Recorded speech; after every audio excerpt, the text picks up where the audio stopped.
Hello guys, welcome back to this channel. In today's video, I'm going to show you how you can create scrolling text effect using InShot video editor. Okay, let's get into it guys. First of all, you need to open up your InShot application.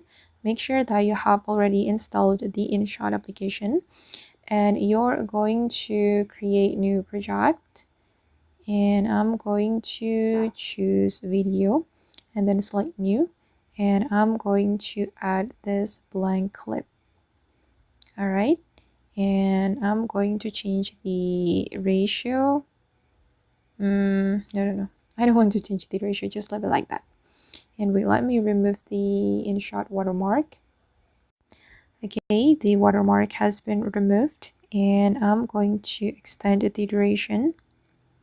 Okay, and you can customize the background color guys. You can change the color if you want. Just go to the background and you're going to choose the color that you like, but for me I'm gonna go with the black color. And then you're going to go to the text and then select text, and then I'm going to add this text, for example. And let me change the font.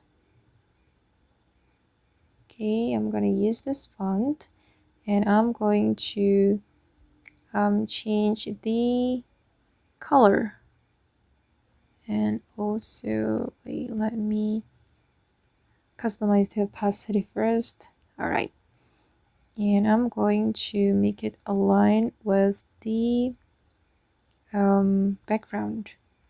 Okay, and now it's time to create scrolling effect. To create the scrolling effect, we can use keyframe.